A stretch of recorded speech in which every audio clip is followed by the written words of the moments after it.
Praise the Lord. Sa hindi na po pagtatagal, in behalf of Pastor Melvin Ramirez and to all the leaders ng JC Masi Church, narito po ang iyong lingkod upang gamitin ng Panginoon at hayaan natin ang Diyos ang siyang mangusap sa atin. Atin po lamang saluhin ang pagpapala at sigurado yon, makakamta natin ang puno, liglig at nag-uumapaw na pagpapala. Palapakan po natin ang Panginoon. Amen! Praise the Lord! Okay, sa hindi na pagtatagal, let us open our Bible in the book of 2 Kings. 2 Kings chapter 13, verses 14 up to 19. Babasahin ko po sa Tagalog na salin sa Ikalawang Hari, Kapitulo 13, talatang 14 hanggang 19. At ganito po ang sinasabi. Si Eliseo ay nagkasakit ng malubha at dinalaw siya ni Haring Jehoas ng Israel. Lumuluha nitong sinabi, Ama ko, magiting na tagapagtanggol ng Israel. Iniutos ni Eliseo sa hari, kumuha ka ng pana at mga palaso. Kumuha naman si Jehoas. Muling nag-utos si Eliseo, humanda ka sa pagtudla. Sinabi uli ni Eliseo, banatin mo ang pana. Binanat ng hari ang pana at ipinatong ni Eliseo sa kamay ni Jehoas ang kanyang mga kamay. Pagkatapos iniutos ni Eliseo, buksan mo ang bintanang nakaharap sa Syria at itudla mo ang palaso. Sinunod naman ito ni Jehoas. Sinabi ni Eliseo, iyan ang palaso ng tagumpay ni Yahweh laban sa mga taga-Syria. Lalabanan mo sila sa Apek hanggang sa sila'y malipol. Ngayon, kumuha ka muli ng mga palaso at itudla mo sa lupa. Sumunod muli si Jehoas, 3 beses siyang tumudla sa lupa. Dahil dito'y pagalit na sinabi ni Eliseo, bakit 3 beses ka lamang tumudla? Sana'y 5 o 6 na beses para lubusan mong malupig ang Syria. Sa ginawa mong iyan, 3 beses ka lang magtatagumpay laban sa Syria. Pagpalain ng Diyos ang kanyang mga salita. Tayo po'y manalangin. Aming Diyos na dakila at tapat, ikaw ay aming sinasamba sa Espiritu at katotohanan. Salamat po sapagkat alam namin, Panginoon, sa pagpupurit, pagsamba pa lamang namin, ay naramdaman na namin ang pagkilos ng iyong Santong Espiritu at naway naging mabangong samyo ang aming katampatang pagsamba sa iyong banal na trono. At sa oras na ito, darako kami sa iyong mga salita. Hinihiling ko po, Panginoon, na sangkapan mo ako ng iyong kapangyarihan, ng iyong anointing, ng wisdom and knowledge upang maipangaral ko na may katapangan, may authority, Panginoon, ang iyong mga salita. At hayaan mo, Panginoon, pumasok sa puso ng bawat isa sa amin na makikinig ang iyong pong pangungusap at magkaroon kami ng panibagong kalakasan.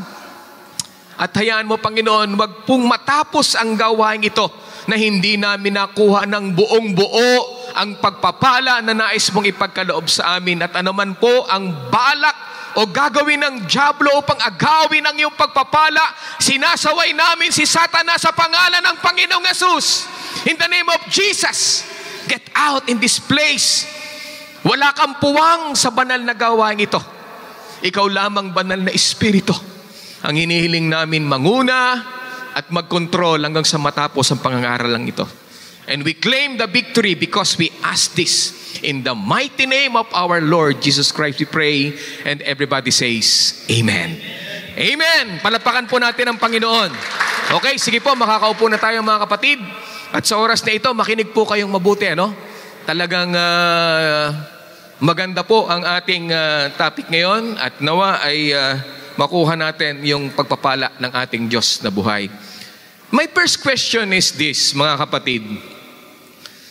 Are you giving this day your best to catch the heart of God?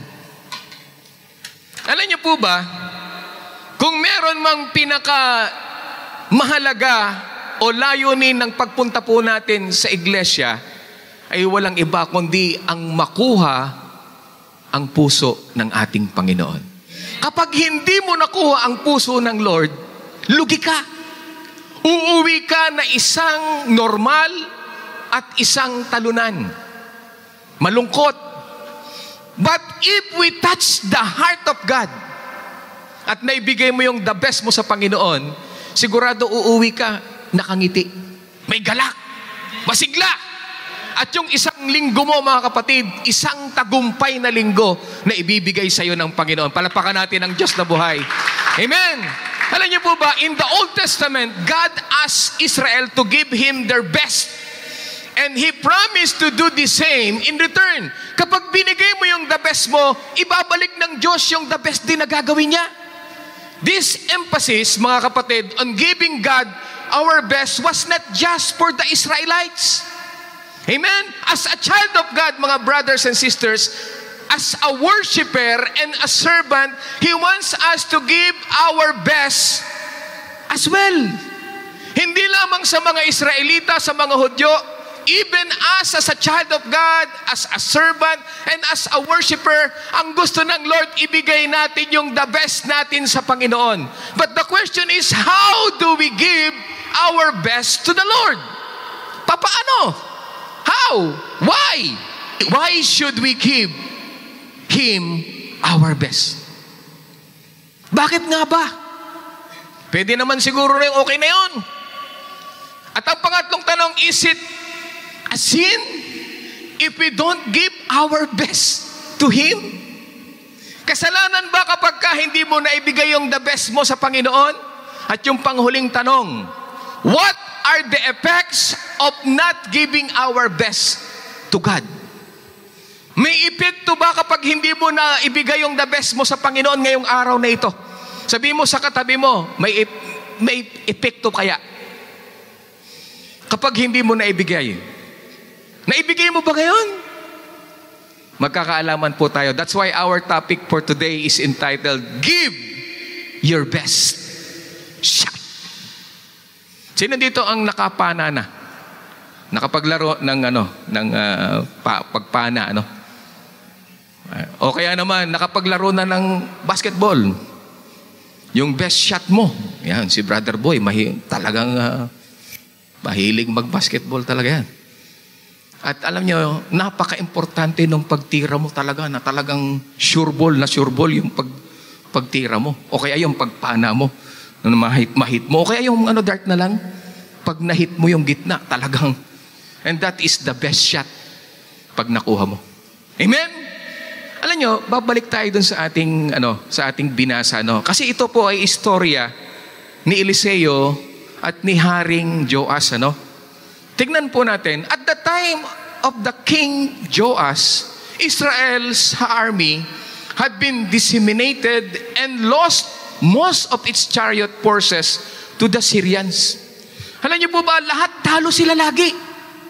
Naubos. Tingnan po ninyo, 2 Kings. Sabi ng 2 Hari 13 verse 7, walang natira sa hukbo ni Jehoas, maliban sa 50 mga ngabayo, 10 karwahe, at 10,000 kawal. Parang alikabok na dinurog ni Hazael ang buong hukbo ni Jehoas. Para bang pinulbos daw sila, inubos. Ang tanong, bakit sila laging talo? Ito po ang dahilan kung bakit sila talo. Doon sa verse 1 to 3, sabi po diyan, nagsimula namang maghari sa Israel si Jehoahaz, na anak ni Jehu. Naghari siya sa Samaria sa loob ng 17 taon. Verse 2, ginawa rin niya ang mga bagay na hindi kalugod-lugod kay Yahweh. Sinundan rin niya ang mga masasamang gawain ni Jeroboam na anak ni Nebat, na nanguna sa Israel para magkasala. Nagpakasama rin siyang tulad nila. Yung naunang mga hari sa kanya, ginaya niya. Simula kay Jeroboam, na napakasama kasi ang dami nilang mga idols. Yung idols ni Asherah na andun sa loob. Ginaya rin niya. At anong nangyari? Dahil dito, nagalit si Yahweh sa Israel, kaya hinayaan niyang matalo ito ni Haring Hazael ng Syria at ng anak nitong si Ben-Hadad. Alam nyo, ang nangyari dito dahil doon sa kanilang kasalanang itinatago o sa kasalanan na hindi gusto ng Panginoon, lagi silang talo sa labanan. Sino ditong laging talo? Baka meron kang iniingatan. Wala, maaring hindi mo pa naisusuko yung nais ng Lord na isuko mo. Kaya anong ginawa ni Haring Jehoahaz? Tinampo natin. Nanalangin si Jehoahaz kay Yahweh at pinakinggan naman siya sapagkat nakita ni Yahweh ang kalupitang dinaranas ng Israel sa kamay ng hari ng Syria. Verse 5, ang sabi po dyan, binigyan sila ni Yahweh ng isang tagapagligtas na siyang nagpalaya sa kanila sa kapangyarihan ng Syria at muling namuhay ng mapayapa ang mga Israelita sa kanilang tahanan. Ang nangyari dito, dahil sa desperado na to si Haring Jehoahaz, nanalangin siya kay Yahweh. Panginoon, bakit lagi kaming talo? Bakit lagi na lang kaming napupulpos ng kalaban? At ang sabi dito, dininig siya ng Panginoon at binigyan ng tagapagligtas. Alam niyo kung sinong ibinigay? Walang iba kundi si Prophet Eliseo. Pero alam nyo, itong si King Joas, tingnan po ninyo, King Joas considered Elisha himself to be a miraculous substitute for their lost military power. Nung ibinigay ng Panginoon itong si Prophet Elisha, tuwang-tuwa itong si Jehoahaz. At ito na ang papalit para tayo manalo. At ipinagkaloob nga yung kanilang pagkapanalo.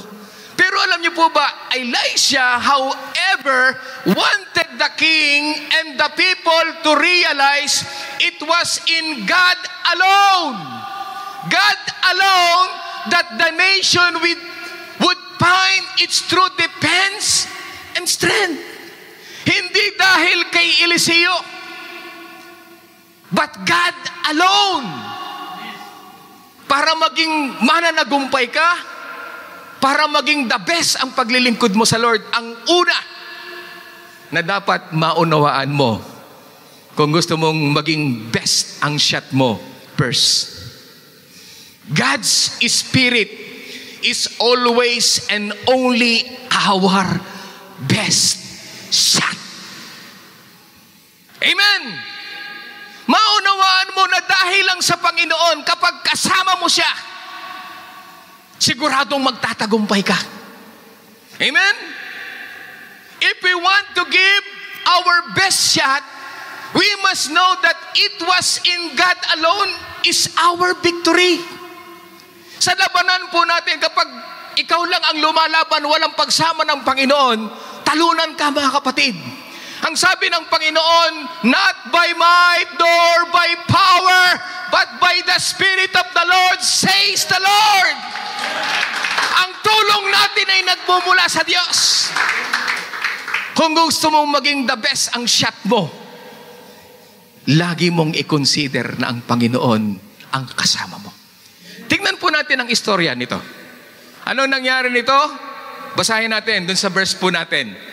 Si Eliseo ay nagkasakit ng malubha at dinalaw siya ni Haring Jehoahaz ng Israel. Lumuluha nitong sinabi, ama ko, kasi ang turing po ni King Jehoahaz kay Eliseo ay parang ama. Ama ko, magiting na tagapagtanggol ng Israel. Lumuluha siya because he knows na ito pong si Eliseo ay malapit ng mamatay. May sakit na, nangihina na. Kaya dinalaw ni King Joas at ang nangyari po dito sa kanyang pagdalaw, umiiyak siya. Pero ito ang ginawa ni Eliseo. Tingnan po ninyo, verse 15. Iniutos ni Eliseo sa hari, kumuha ka ng pana at mga palaso. Sa tingin nyo, nang pumunta doon si King Joas, may dala kaya siyang pana at saka palaso? Sa tingin nyo? Meron. Siguro meron. Pero siguro pinakuha sa kanya, kumuha ka. At kinuha nga niya. At sigurado yung palaso na yun, merong yung kanyang lagayan ng bala. Marami po siguradong nakalagay na bala doon. Ano nangyari? Kumuha naman si Jehoas. Ibig sabihin, kung siya ay naandun sa kwarto, siguro naman hindi niya dala-dala yung kanyang pana. Siguro naman, may dumadalo ko, tapos parang papanahin mo si si Eliseo. Wala siguradong dala ito. Siguro inuwanan niya doon sa kanyang sasakyan. Pero ang ginawa niya dito, kumuha si Jehoas, muling nag-utos si Eliseo, humanda ka sa pagtudla. Humanda ka. At anong sinunod na sinabi ni Eliseo? Sinabi uli ni Eliseo, banatin mo ang pana. So binanat niya yung panang ganon. Binanat ng hari ang pana at ipinatong. Ayun, tingnan po ninyo itong word na to. Ipinatong ni Eliseo sa kamay ni Jehoas ang kanyang mga kamay. Matanda na, mahina na si Eliseo, pero ang sabi niya, sige, tumudla ka. At ipinatong ni Eliseo ang kanyang kamay kay Jehoas. Pagkatapos, ano nangyari? Pagkatapos, iniutos ni Eliseo, buksan mo ang bintanang nakaharap sa Syria. Sinong kalaban? Syria. At itudla mo ang palaso. Sinunod naman ito ni Jehoas, sinabi ni Eliseo, iyan ang palaso ng tagumpay ni Yahweh laban sa mga taga-Syria. Yang papana mong yan, yung palasong yan, yan ang tagumpay ni Yahweh. At anong nangyayari? Lalabanan mo sila sa Apek hanggang sa sila'y malibol. Anong ginawa? Kaya ang ginawa niya, tumudla siya at hindi natin alam kung gaano kalayo, kung gaano kalakas, pero basta sumibat na yung kanyang pana, at that is a sign of victory ng ating Panginoon. Palapakan nga natin ang Panginoon. Alam niyo po ba sa Israel, shooting an arrow over or towards an army land or city was a common way of declaring your intention to conquer it. So panahon po nila kapag tumudla ka, kung alin yung gusto mong sakupin, doon ka tutudla. Ganun po ang kanilang kalakaran. Kahit si David o sino man, pagka pumana siya, yun yung lugar na kanyang ikakangker. But here, brothers and sisters, the prophet and the king take the shot together. Hindi na nag-iisang pumana itong si King Jehoas. Bakit? Elisha put his hands on king's hands. Bakit? Basahin po natin. Tingnan po ninyo. Sinabi uli ni Eliseo, banatin mo ang pana. Binanat ng hari ang pana at ipinatong ni Eliseo sa kamay ni Jehoas ang kanyang mga kamay. What is the hand of Eliseo representing for? Alam niyo po ba, ang kamay ni Eliseo ay may blessing Elisha representing Yahweh. Elisha wants King Jehoas know that though the victory is the Lord's, ang tagumpay ay sa Panginoon, it still requires Jehoas' participation. Kinakailangan alam mo na magkasama kayo, sanggang dikit kayo ng Lord sa laban. Amen? Kapag sinarili mo itong labang ito at para bang pinabayaan mo ang Lord, wala ang tagumpay sa'yo. Pero dito, it representing the hands of Elisha, nung ipinatong, that is the sign of victory. Amen? Now, if we're to take our best shot today, brothers and sisters, we must realize that God's hand on ours is our only guarantee of success. Ngayong araw na ito, brothers and sisters, dapat may anointing ng Lord ang bawat gagawin mo para maging the best shot at maging resulta nito. Kapag walang anointing yung pagtugtog mo, it is not a best shot. Yung pakikinig mo, pag walang anointing, it is not a best shot. Yung pagkanta mo, pag walang anointing ng Lord, it is not a best shot. You must know that you must have the anointing of the Lord para the best ang shot na gagawin mo sa Panginoon. Palapakan nga natin ang Panginoon. anointing of the Lord para maging victory ang gagawin mo. The arrows belong to the king, but God set the aim. Alam nyo, ang arrow nasa sayo.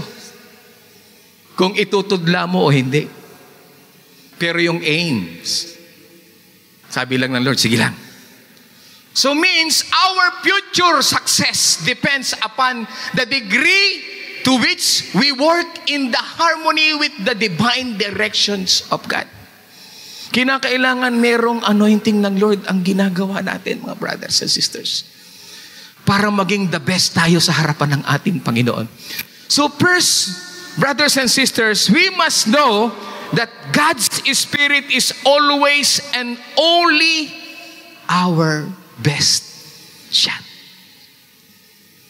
Dapat may anointing ng Panginoon. Pangalawa, we give our best shot when we obey the Lord completely. Dito ako ngayon magpo-focus na mabuti. Bakit? Tignan natin yung verse.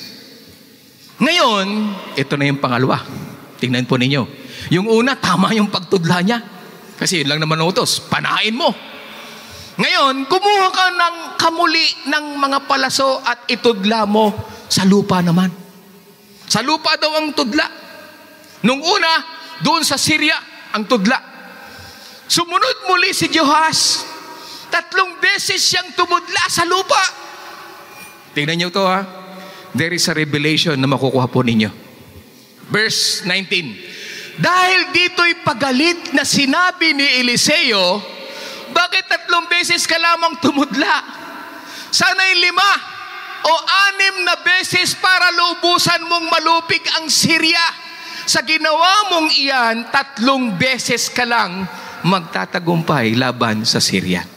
The first question, brothers and sisters, why was Elisha angry? Bakit nagalit si Elisha? Second, is it fair that Elisha was angry with Joash for not striking the ground more?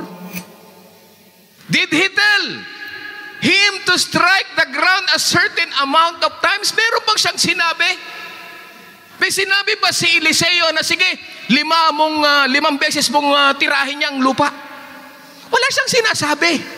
Basta ang utos ni Eliseo, ipana mo sa lupa. The answer for that is no. Wala pong sinabi si Eliseo. So how is that fair? Magiging fair kay Jehoas. Bakit siya nagagalit? Wala namang sinabi itong si Jehoas, si Eliseo. Tingnan po ninyo ito. Balikan natin yung verse 17. Pagkatapos iniutos ni Eliseo, buksan mo ang bintanang nakaharap sa Syria at itudla mo ang palaso. Sinunod naman ito na Jehoas, sinabi ni Eliseo, iyan ang palaso ng tagumpay ni Yahweh laban sa mga taga-Syria. Lalabanan mo sila sa Apek hanggang sa sila'y malipol. Ano nakita niyo po dito? Tingnan niyo, the word that Elisha used, kung ipaparaphrase po natin mga kapatid, take the rest of the arrows and shoot them all at the ground. Kung alam mong yung palaso na yon ang simbolo ng tagumpay, bakit di mo pa inubos ang palaso mo sa lupa? Bakit nagtira ka pa? Bakit di mo ibinigay ang the best mo? Bakit nagtira ka pa? Kaya galit si Eliseo. Alam niya na yung palaso yun ay tagumpay. Bakit di mo inubos? Bakit kaunti lang, 3 lang ang pinana mo? It means King Joash had the expectant faith, didn't have the expectant faith that Elisha was looking for him to have. Yung ine-expect po na faith na hinahanap ni Elisha, kay King Joash hindi niya nakita. And the effort that Joash put into this instruction was only given half-heartedly. Hindi buo yung kanyang faith para sundin ang kapangyarihan ng Panginoon. You must discern if the Lord is asking you to do what you want to do. Ang problema dito, hindi niya nadidiscern. Hindi niya nalalaman, hindi niya pinaiiral yung faith niya upang pakinggan kung ano ang revelation ng Lord sa kanya. Ano nangyari dyan? Dahil dito'y pagalit na sinabi ni Eliseo, bakit 3 beses ka lamang tumutla? Sana'y 5 o 6 na beses para lubusan mong malupig ang Syria. Sa ginawa mong iyan, 3 beses ka lang magtatagumpay laban sa Syria. Kaya ang nangyari dito, imbis na lahat ng laban nila, puro panalo, 3 beses lang ibinigay kay King Joash ang victory. Alam niyo, brothers and sisters, bilang isang mananampalataya, we must give your best shot. Target your enemy. Target your enemy through your prayer. In agreement with God and in complete obedience to Him. Why?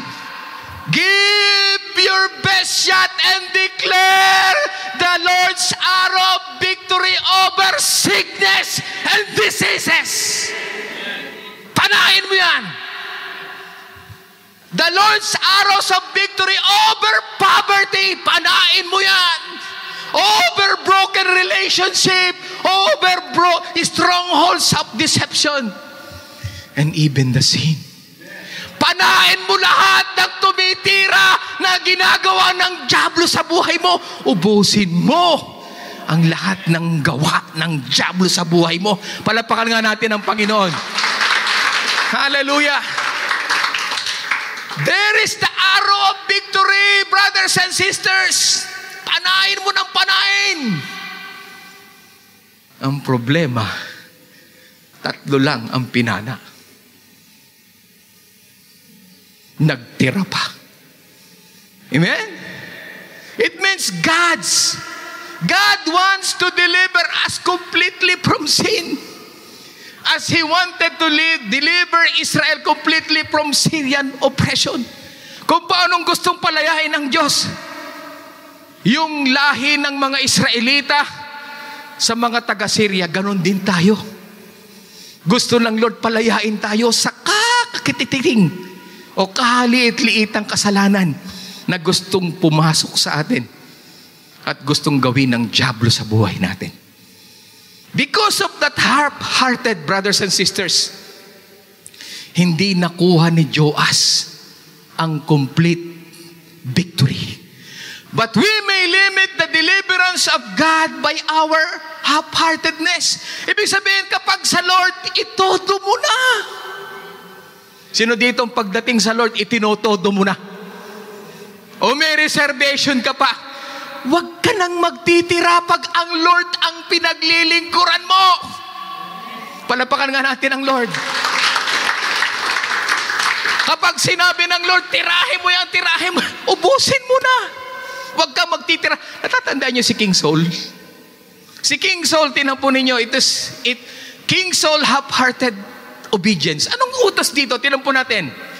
Sa 1 Samuel 15:1-3, sinabi ni Samuel kay Saul, isinugo ako ni Yahweh upang hirangin ka bilang hari ng Israel.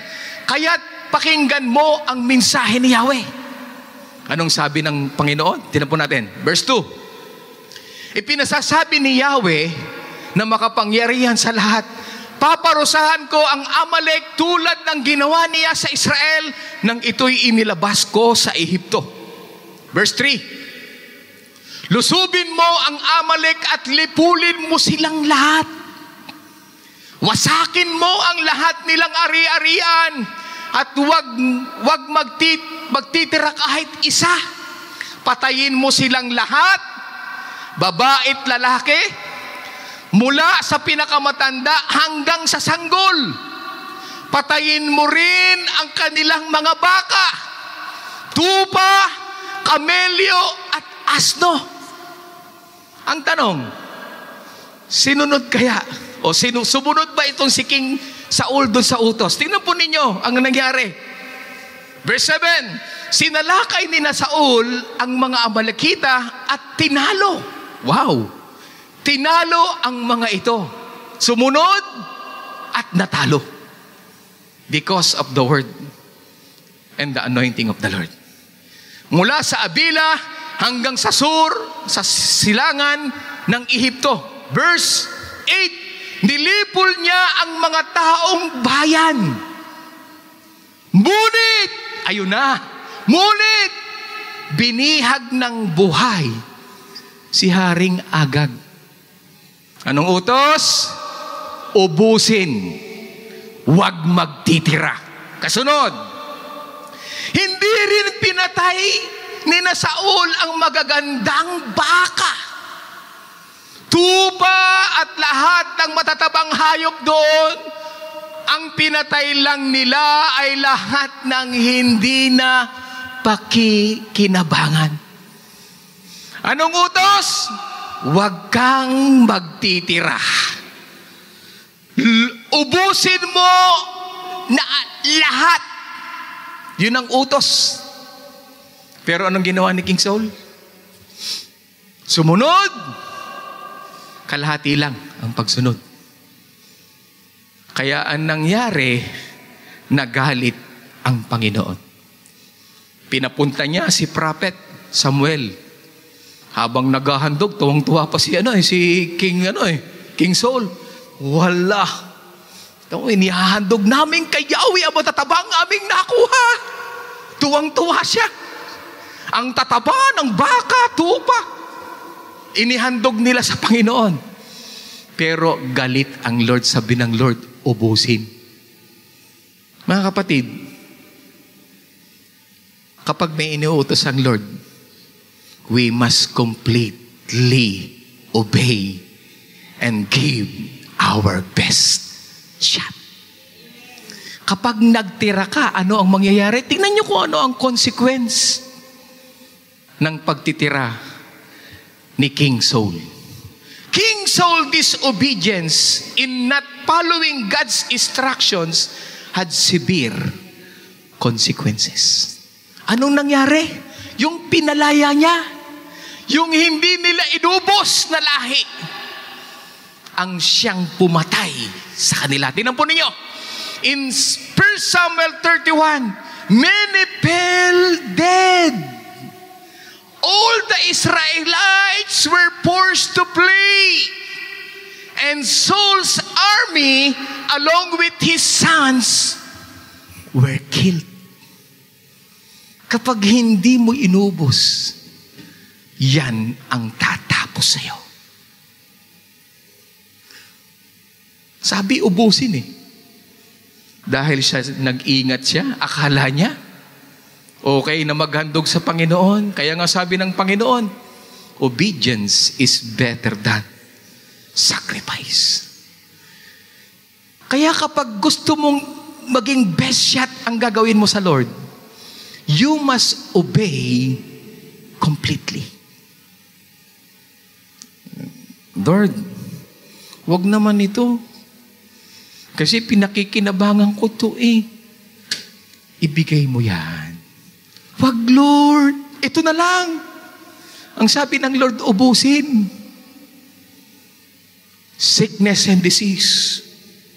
Poverty. Broken relationship. Strongholds of deception. Sin that chain you and bandage you. Ubusin mo. Kasi pag hindi mo inubos, yan ang tatapos sa'yo. Amen? Ngayong umagang ito, mga kapatid, kung ano ang iniuutos sa'yo ng Lord, to sacrifice, to surrender, and do your best to the Lord, Just obey Him completely. And you will be in the best shot. Palapakan natin ang Panginoon. Alam niyo kung sino ang the best na may good shot? The best shot na ginagawa? Walang iba kundi ito. Give your excellent or best sacrifice like Abel. Bakit anong ginawa ni Abel? Tinampon niyo si Abel. Hebrews 11:4, by faith, Abel offered to God a more excellent sacrifice than Cain.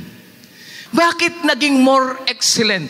Bakit naging the best yung kanyang paghahandog? Tingnan po ninyo, in Genesis chapter 4, verse 3-7, dumating ang panahon na si Cain ay naghandog kay Yahweh ng ani niya sa bukid. Verse 4, kinuha naman ni Abel ang isa sa mga panganay ng kanyang kawan. Pinatay niya ito at inihandog ang pinakamainam na bahagi. The best part of it. Ibinigay niya sa Panginoon, si Yahweh ay nasiyahan kay Abel at sa kanyang handog. If you obey completely, and you obey the best part of you, yun ang tuwang-tuwang tinatanggap ng Lord.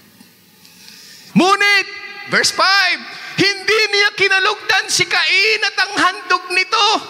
Dahil dito, hindi mailarawan ng mukha ni Cain sa tindi ng galit. Verse 6, kaya't sinabi ni Yahweh, anong ikinagagalit mo? Cain, bakit ganyan ang mukha mo? Tingnan mo yung katabi mo kung ano itsura. Baka katulad ni Cain, nakasimangot na. Alam nyo kapag the best ang ibinibigay mo, nag-reflect sa mukha mo. Parang biglang nagngiti yan. Praise the Lord. Amen? Verse 7, kung mabuti ang ginawa mo, dapat kang magsaya. If you give your best part of God to God, if you give your best shot to God, dapat masaya ka. Parang hindi masaya. Dapat masaya ka. Dapat masaya ka. Mukhang hindi yata the best ang ibinibigay na. Palapakan nga natin ang the best na Panginoon. Hallelujah! Nagre-reflect sa mukha ang the best kapag ibinibigay. Amen? Kaya dapat kung mabuti. Ngayon, anong dahilan? Tingnan po natin kung bakit siya naging kalugod-lugod. Bakit naging best shot? Itong si Abel. Abel's sacrifice was given by faith. Yun yung wala doon kay King Joas at wala doon kay King Saul. Ito ang the best. May faith ang kanyang ginagawa. Alam niyo kung bakit may faith? Tingnan po ninyo kung anong klaseng faith ito. Una, it came from a heart that believed in the Lord and trusted in His righteous ways. Naniniwala siya kung ano yung utos yun ang ginagawa niya. Hindi siya nagtitira. Kung anong utos, maliwanag niyang pinakikinggan with faith. At kalam nyo kapag kayong with faith ang ginagamit mo, hindi ka sasablay. Amen? Tingnan po ninyo, ang sabi ng Proverbs chapter 15 verse 9, the way of the wicked is an abomination to the Lord, but He loves him who follows righteousness. Yung may faith, ang kanyang mga ginagawa is righteousness in the sight of the Lord. When the Lord accepted Abel's offering, He was declaring that Abel was righteous in His sight. Alam nyo, kapag ka nakikinig ka at ibinibigay mo ng the best para sa Lord, ang tingin ng Lord sa iyo, righteous. At alam nyo kung ano nakikita ng Lord, yung amo ng mukha. Tingnan mo yung amo ng mukha na yan. Parang hindi makabasag pinggan, ano? Yung ngiti niya, grabe. Kapag the best ang ibinibigay. Pero pag si Cain, ganito itsura, tinan po ninyo. Cain, was of the wicked one and murdered his brother. Tignan niyo kung anong itsura. Meron ba kayo nakitang ganyang itsura? Katabi mo yun? Ingat-ingat kayo dyan sa itsurang ganyan. Kapag hindi the best ang naibibigay mo, lalabas kayo dito, simangot ang itsura nyo. Amen? Aalis kayo dito, lulugo-lugo. Brother, see you on Friday. Okay, brother. Pero kapag the best ang naibigay mo sa Panginoon, praise the Lord, kulang pa yung oras natin. Gusto ko pa magpuri sa Panginoon. Bitin ako sa ginawang pamupuri ni Brother Robin. Bitin ako. Amen? Ayoko nang umalis sa presensya ng Panginoon kasi gusto ko the best ang ibibigay ko sa Panginoon. Ang problema, okay lang. Sablay yung drums ay tumunog. Kaya hindi ako nagpuri ng maayos. Ano kung tumigil ang drums? Basta the best ang ibigay mo sa Panginoon. Oh! Alam nyo, yung iba nakasimangot, ang sama ng tunog. Ikaw naman, praise the Lord, purihin ka, Panginoon. Kay ganda. Na, talagang grabe ang pagsayaw mo. Sa umaga, you are not focusing on that situation.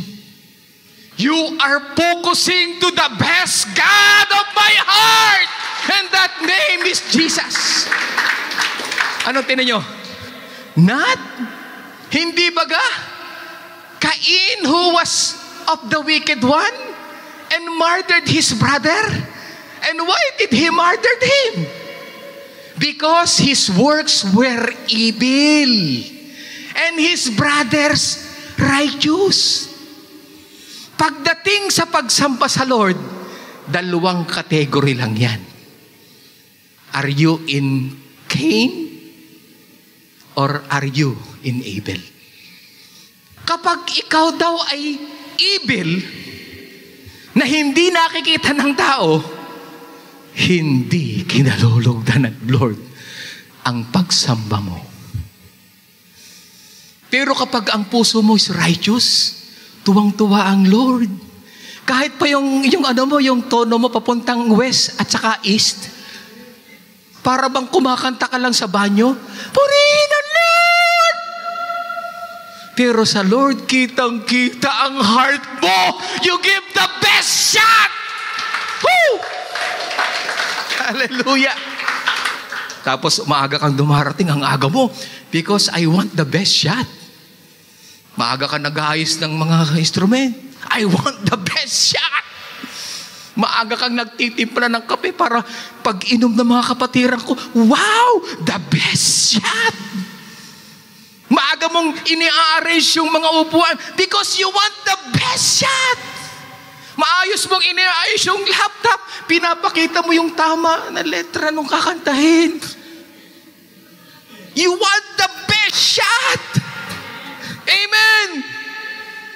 Gusto mo lahat the best. And if you are the best, lumalabas sa mukha. Hindi pa yung mamadali ka. Hindi pa tapos yan? Ano ba yan? Ano ba yan? Pero pag ikaw ay yung righteous na ibinibigay mo yung the best sa Lord, okay na tayo dyan? Sige lang, tuloy-tuloy lang.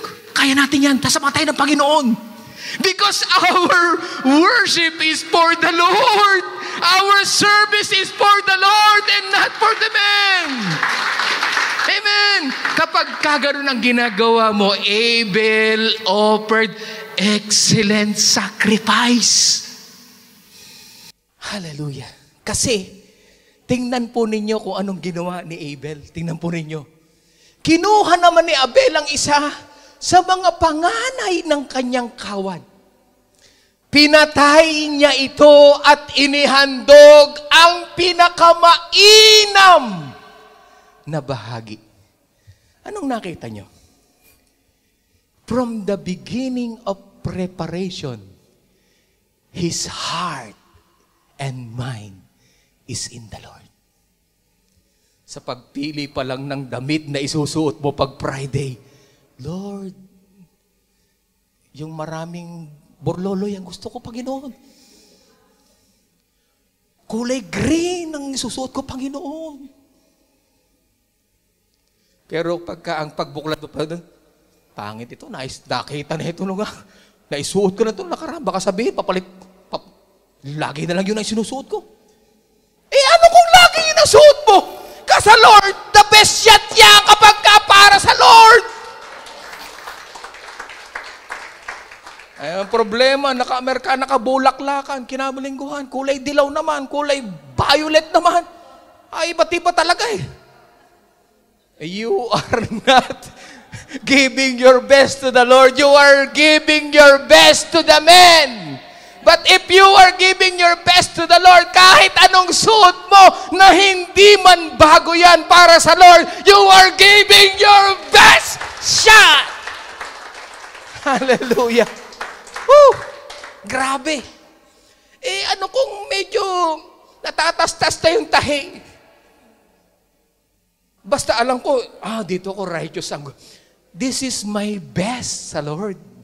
Eh kung yan ang the best na suot mo para sa Lord, accepted yan. Pero itong si Cain, tinayo, Cain offered unpleasing sacrifice. Bakit? Ipinrepair nga niya ang gaganda ng prutas para ipakitang mas mahusay ako dyan kay Abel. Ang lalaki ng mga prutas ko. Nakikipagkompetensya. Samantalang si Abel, Lord, this is for you. I want the best shot for you. Nakikipagkompetensya ka ba sa katabi mo? Mas malaki ang hikaw niya sa isang linggo. Pati ilong ko may hikaw na. Naka-gold siya ngayon ng kulay. Sa susunod, kulay malagihay naman ako. Talagang competence. It is not accepted. Unpleasing sa Lord yan. Huwag mong intindihin yung suot mo. Huwag ka lang pupunta ditong naka-short at nakasando. Hindi yun pleasing sa Lord. Basta komportable ka na ito'y alam mong holy in the sight of the Lord. You are doing well. Anong sinabi niya kay Cain? Sabi ng Lord, if you do well, will you not be accepted? And what does that means, if you do well? If you do well means doing your best. Palapakan nga natin ang Panginoon. If you doing your best for Him, that is accepted. Eh ano kung may sinasabi sa iyong kasamahan mo? Kita mo yan. Ang pabango, parang amoy yan. Ako, Joe Malone. Bango ng pabango ko eh. Kahit pa amoy surot na yung amoy ng damit mo, basta the best ang ibinibigay mo sa Lord. Talo ang Joe Malone. Amen?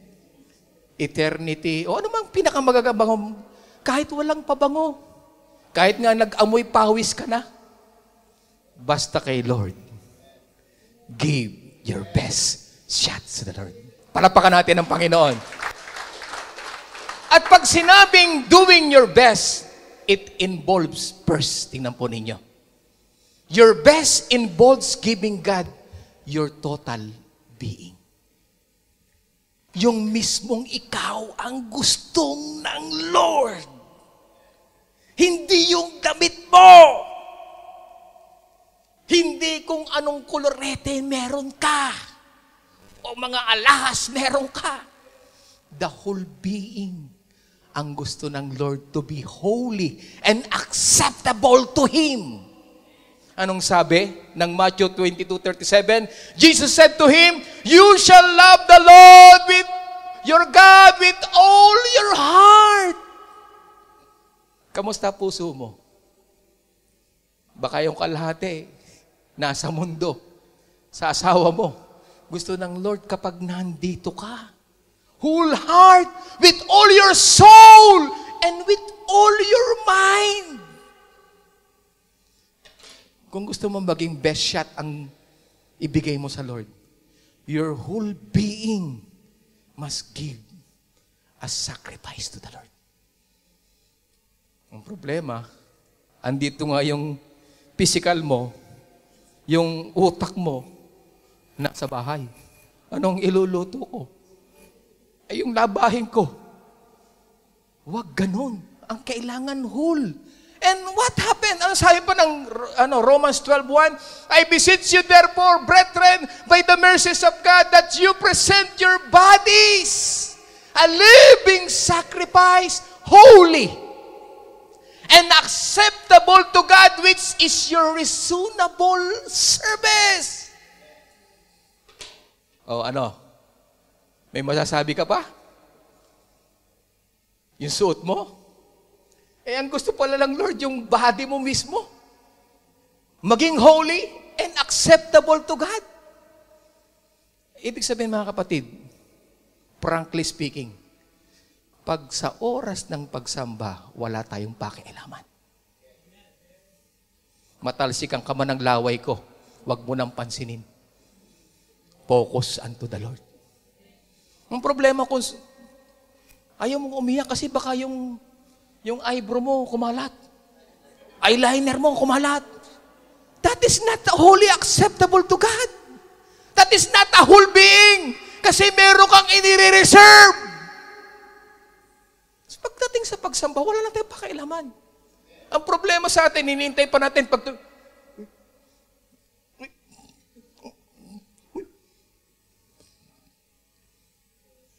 Conscious ka eh.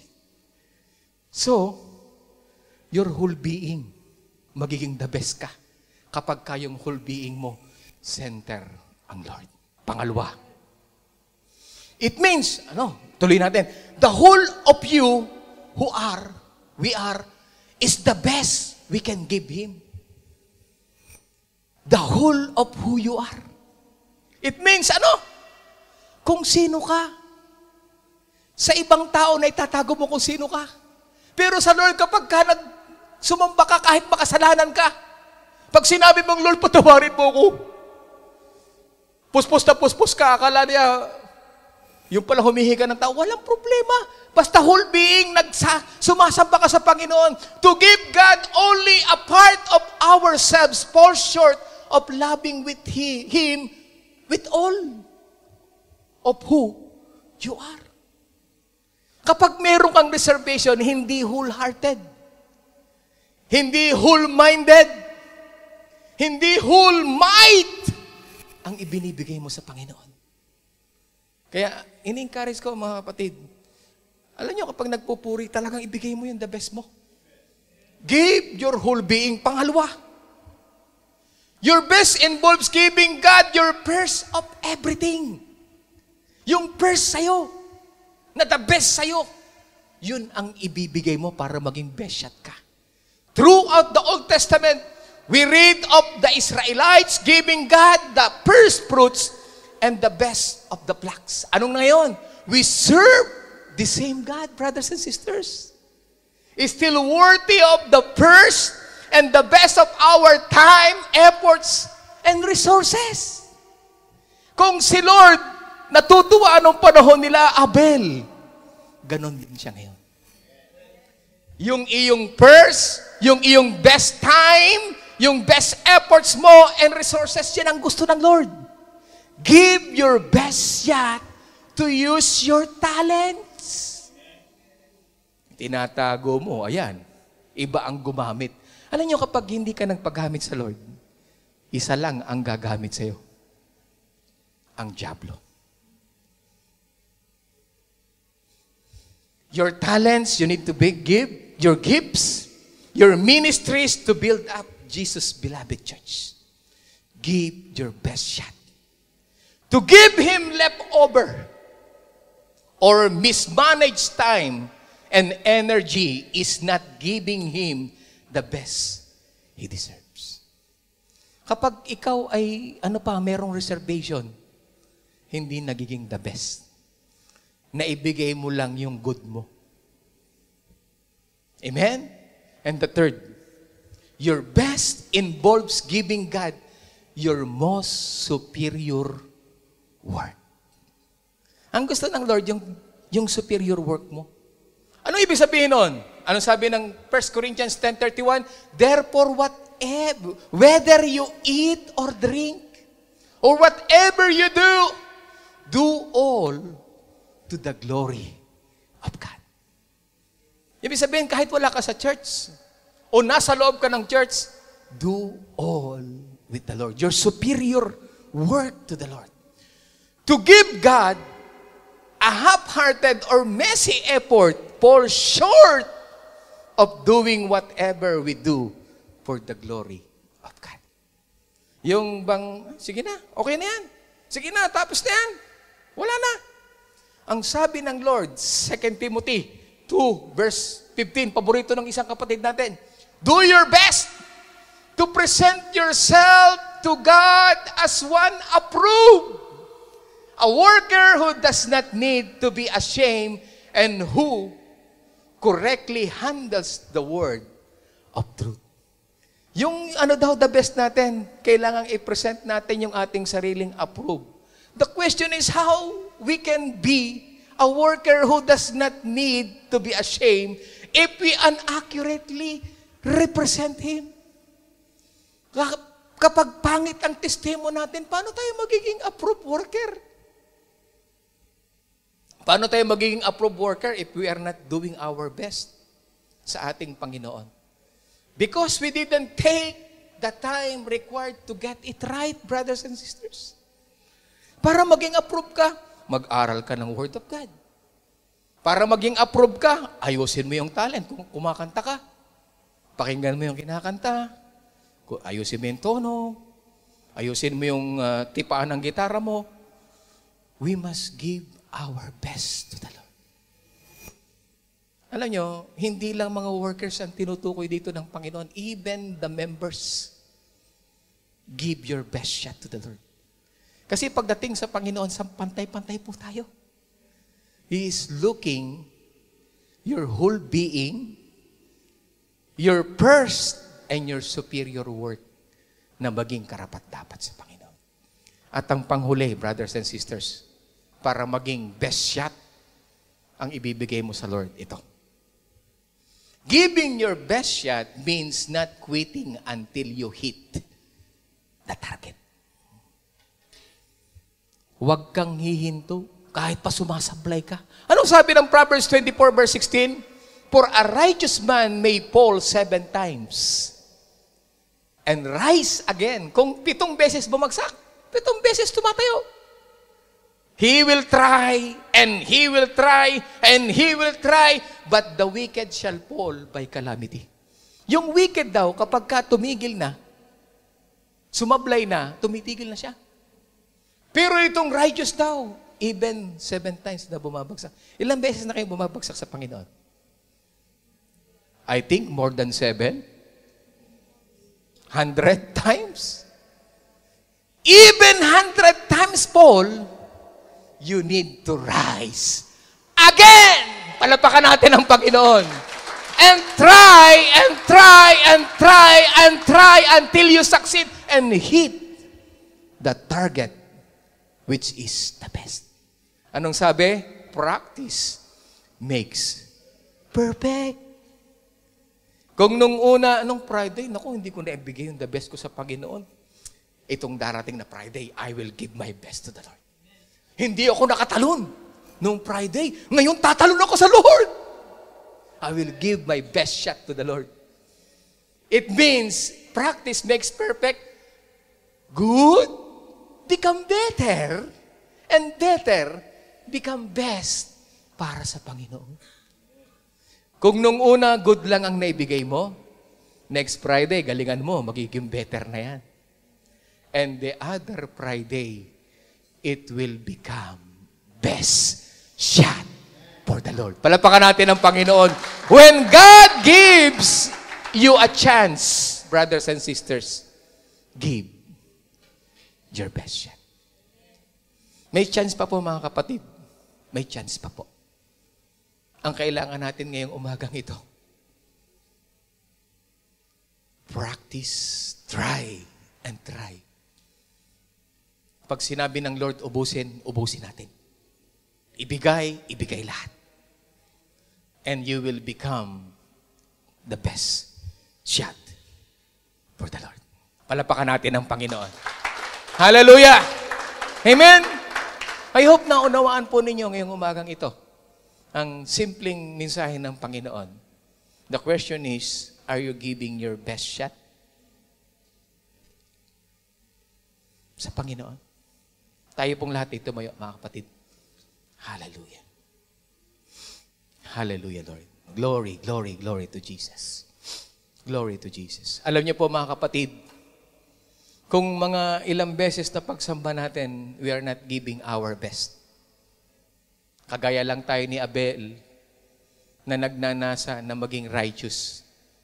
And if we try to give our good, it will become better and it will become best. At tatanggapin po yun ng ating Panginoon. But, if we become like Cain, na hindi natin na ibibigay ang the best natin sa Panginoon.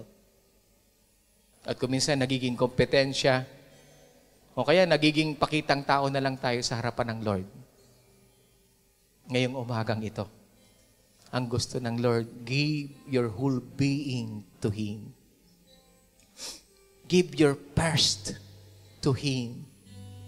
And give your superior work to our God.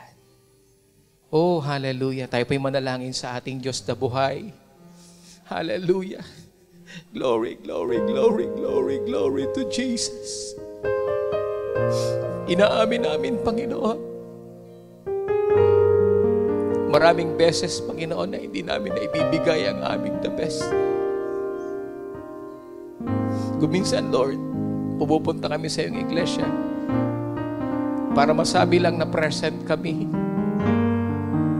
Para masabi lang na nagpapatuloy kami. Pero ang totoo, Lord, we are not giving our best to you. Minsan, Lord, hinahanap mo sa amin, Panginoon. Maaga kaming dumating para maibigay namin yung the best namin sa iyo. Sa bahay pa lang namin, tinitingnan mo na, Panginoon, ang aming po mga puso. Our preparation, Panginoon. Nasasabik pa kami kapag dumarating ang araw ng pagsamba. O nagiging lugar lang ito upang aming maging pasyalan. Kapatid,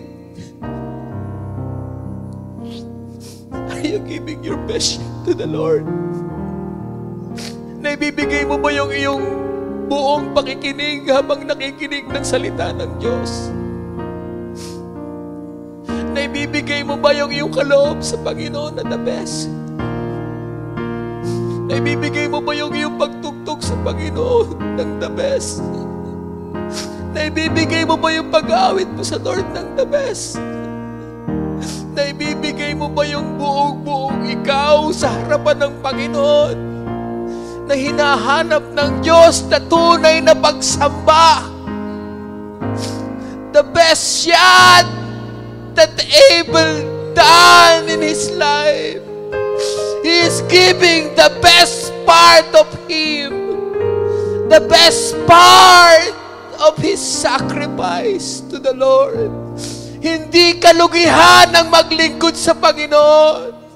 Hindi kalugihan kung ibibigay mo yung todo sa Panginoon.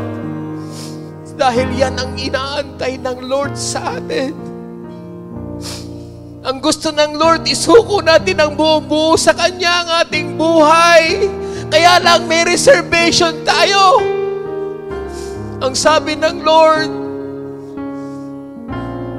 strike the enemy. Use the arrows of victory to turn down poverty, to turn down sickness and disease, to turn down the deception and the strongholds of the enemy, the broken relationship, and even the chain of sin. Turn down, brothers and sisters. Give it all to God. Pagtatagumpayin ka ng Panginoon sa laban mo. Hallelujah. Give your best shot to the Lord. Huwag kang umalis sa bahay-sambahan na hindi mo na ibigay ang the best mo sa Panginoon. Nawa sa umagang ito, brothers and sisters, kinausap ka ng Panginoon. Kinausap ka ng Lord na hindi ito nakukuha sa magandang damit. Hindi ito nakukuha sa pahusayan ng pagkanta, pagpupuri. Nakukuha ito sa puso ng totoong sumasamba sa harapan ng ating Panginoon. You are giving your best shot to the Lord if you are giving your whole being. You are giving your first, and you are giving the superior work of your hand to the Lord. Hallelujah. Panginoon, tulungan mo kami na magkaroon kami, Panginoon, ng totoong pagsamba sa Espiritu at katotohanan, Panginoon. At nawa sa umagang ito, kinausap mo yung mga anak na may bigay namin yung the best shot namin to serve you with all our hearts, with all our mind. Hallelujah. With all our might and strength. Hallelujah. Lord, we surrender to you our lives, our talent, our gifts, and everything that you have given unto us, Lord. We want to give it to you all. Hallelujah. Dahil wala kami kung wala ka, Panginoon. Wala kami kung wala ka, Panginoon. Wala kaming tagumpay kung wala ka, Panginoon. Hallelujah. Lord, I pray right now, saturate our hearts. Mangusap ka sa amin, Panginoon, na kapag kami pumupunta sa iyong bahay-sambahan, nakikinig kami ng iyong salita, we will give our best shot to you. Hallelujah. Hallelujah. Dalisayin mo ang aming mga puso. Maging tama, Panginoon, ang aming intensyon kung paano kami sumamba. At nawa, Panginoon, sa umagang ito, aalis kami sa lugar na ito na binago, pinalakas, pinatibay, at pinagtagumpay ng iyong pong mga salita. Walang karapatan ng dyablo sa aming pong mga buhay. We turn down the works of the devil and we use the arrow of victory that comes from the Lord. Thank you, Jesus. Pagpalain mo ang iyong mga anak, simula kay Pastor Melvin, bawat leaders, bawat workers, bawat members. At sa umagang ito, we give you all our praises and worship. This is our prayer in the mighty name of our Lord Jesus Christ we pray. And everybody says, Amen.